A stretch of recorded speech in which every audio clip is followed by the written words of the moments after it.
नमस्कार। आज के इस दिलचस्प सफर में हम एक ऐसी दुनिया में कदम रखने वाले हैं जहां प्राचीन पौराणिक कथाएं और एक ऐसी एडवांस्ड इंजीनियरिंग आपस में मिलती हैं जो शायद आज के दौर में भी हमारे पास नहीं है। भारत की ये प्राचीन मंदिर सिर्फ आस्था का केंद्र नहीं है, बल्कि ये अपने भीतर ऐसे वैज्ञानिक और आर्किटेक्चरल रहस्य समेटे हुए हैं जो आज के बड़े बड़े दिग्गजों को भी सोचने पर मजबूर कर देते हैं। आगे बढ़ने से पहले जरा इस एक सवाल पर गौर कीजिए। क्या खरबों डॉलर का खजाना सिर्फ एक साउंड वेव यानी ध्वनि तरंग के पहरे में सुरक्षित रखा जा सकता है? सुनने में ये किसी मॉडर्न साईफाई फिल्म का प्लॉट लग सकता है ना? लेकिन प्राचीन भारत के ज्ञान और वास्तुकला को देखते हुए ये एक ऐसी संभावना है जिसे पूरी तरह से खारिज नहीं किया जा सकता। तो चलिए इन रहस्यों की परतें खोलने के लिए सबसे पहले अतीत की उस शानदार वास्तुकला पर एक नज़र डालते हैं जो हमारे सामने आज भी सीना ताने खड़ी है। प्राचीन भारतीय शिल्पकारों की अनगिनत मिसालों में से एक है एलोरा का प्रसिद्ध कैलाश मंदिर। इसकी बनावट को देखकर आज की मॉडर्न मशीनें भी फीकी पड़ जाएं। इसे नीचे से ऊपर नहीं बल्कि अविश्वसनीय रूप से ऊपर से नीचे की ओर तराशा गया है, वो भी सिर्फ एक ही विशाल चट्टान को काटकर। बिना किसी आधुनिक मशीन के हजारों टन पत्थर को निखुत यानी सटीक तरीके से निकालकर ये रूप देना, ये अपने आप में एक चमत्कार है। अब इन भारी भरकम चट्टानों से आगे बढ़ते हैं एक ऐसी इंजीनियरिंग की तरफ जो फिजिक्स और लॉजिक दोनों को खुलेआम चुनौती देती है। कोणार्क सूर्य मंदिर के इस जटिलता से तराशे गए रथ के पहिए को ही ले लीजिए। पहली नज़र में ये सिर्फ एक बेहद खूबसूरत कलाकृति लगता है, लेकिन असल में इन पहियों को एकदम सटीक सनडायल यानी धूप घड़ी के रूप में डिज़ाइन किया गया था। परछाई को देखकर मिनटों तक का बिल्कुल सही समय बताया जा सकता है। और ये तो सिर्फ एक हिस्सा है। कहा जाता है कि इस पूरे मंदिर के निर्माण में विशाल लोहे की प्लेटें और 52 टन का एक भीमकाय चुंबक इस्तेमाल हुआ था। और ऐसी असंभव लगने वाली चीजें सिर्फ कोणार्क में नहीं हैं। लेपाक्षी मंदिर का वो हवा में झूलता हुआ खंबा जो जमीन को छुए बिना पूरी छत का बैलेंस बनाता है, या बृहदेश्वर मंदिर के शिखर पर बिना किसी क्रेन के रखा गया 80 टन का भारी पत्थर, और तंजावुर के वो पत्थर के खंभे जिन्हें थपथपाने पर अलग अलग म्यूजिकल नोट्स निकलते हैं। ये सब प्राचीन भारत की ध्वनि और वास्तुकला की गहरी समझ का साक्षात प्रमाण है। जब हम इन प्राचीन बिल्डर्स की इंजीनियरिंग का लोहा मान लेते हैं, तभी हम केरल के पद्मनाभ स्वामी मंदिर के उन अनकहे और अमूर्त रहस्यों को समझने के लिए तैयार होते हैं। ये मंदिर एक ऐसे विशाल देवता का घर है जो सर्पों पर अनंत शयनम मुद्रा में विश्राम कर रहे हैं। ये भव्य मूर्ति किसी आम पत्थर की नहीं है, बल्कि इसे 12,000 से अधिक पवित्र शालिग्राम पत्थरों और एक खास आयुर्वेदिक लेप से बनाया गया है ताकि इसे सदियों तक बिल्कुल सुरक्षित रखा जा सके। लेकिन असली रहस्य इस मूर्ति के ठीक नीचे छिपे गुप्त तहखानों में है। 2011 में जब ऑडिट किया गया तो वहां से जो संपत्ति मिली उसकी कीमत का अंदाजा खरबों डॉलर, जी हाँ, ट्रिलियंस में लगाया गया। ऑडिट करने वाली टीम की तो आंखें ही चौंधिया गईं। उनके ही शब्दों में कहें तो हीरे और रत्न अंधेरी रात में तारों की तरह चमक रहे थे।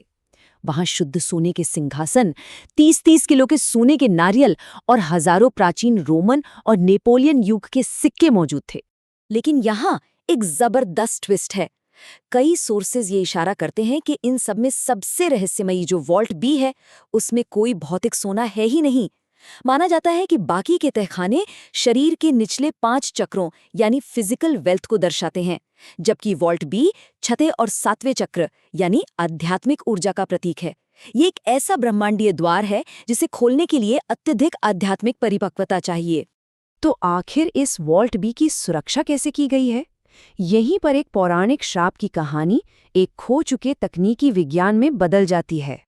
इस तहखाने को सील करने वाला मशहूर नागबंधन दरअसल कोई जादुई मंत्र नहीं, बल्कि एक प्राचीन सोनिक लॉक हो सकता है। इसे अकूस्टिक क्रिप्टोग्राफी कहते हैं, यानी एक ऐसा दरवाज़ा जिस पर कोई चाबी या जंजीर नहीं है, बल्कि वो सिर्फ एक खास साउंड फ्रीक्वेंसी और रिदम से ही खुलता है। इस ध्वनि ताले को खोलने के लिए किसी ऐसे परम ज्ञानी की जरूरत होती है जो गरुड़ मंत्र का उच्चारण बिल्कुल सटीक पिच पर कर सके।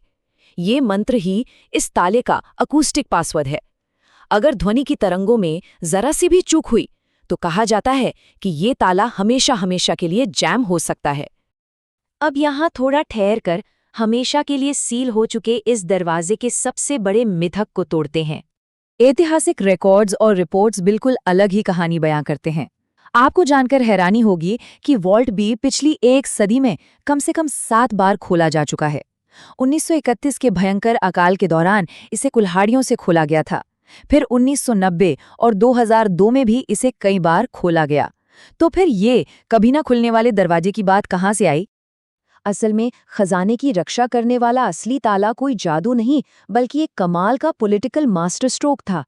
1750 में राजा मार्तंड वर्मा ने अपना पूरा राज्य और खजाने का कानूनी स्वामित्व सीधे देवता को सौंप दिया और खुद को भगवान का दास घोषित कर दिया।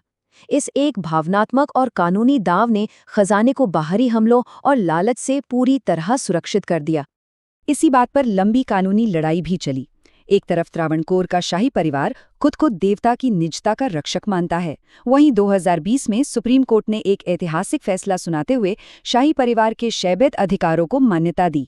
इसका मतलब है कि परिवार इस मंदिर और खजाने का गार्जियन या केयरटेकर जरूर है, लेकिन इसका मालिक नहीं। असली अधिकार सिर्फ देवता का है। विवाद यहीं खत्म नहीं होते। जब ऑडिट में 266 किलो सोना गायब होने की रिपोर्ट आई तो शाही परिवार ने इसका खंडन किया। उनका स्पष्टीकरण बहुत दिलचस्प था। उन्होंने बताया कि जो कमरा पिछले दशकों में 7 बार खोला गया था, वो तो सिर्फ एक एंटी चेम्बर यानी बाहरी कमरा था। नागबंधन से सील असली वॉल्ट बी तो वो है ही नहीं। साथ ही पुराने मलयालम रिकॉर्ड्स के गलत अनुवाद ने भी इस पूरी कन्फ्यूजन को और बढ़ा दिया था। तो अंत में ये सब हमें एक बहुत ही रहस्यमयी सवाल पर लाकर खड़ा कर देता है। क्या हो अगर अब तक जिसे हम वॉल्ट बी समझ रहे थे वो सिर्फ ध्यान भटकाने के लिए बनाया गया एक डिकॉय या छलावा हो? सोचिए, क्या ये मुमकिन है कि नागबंधन से सील, शुद्ध सोने और इस आध्यात्मिक ऊर्जा से भरा वो असली आंतरिक कमरा आज तक कभी छुआ ही न गया हो? ये ख्याल ही रोंगटे खड़े कर देता है कि हमारे पूर्वज विज्ञान और अध्यात्म के किस शिखर तक पहुंच चुके थे।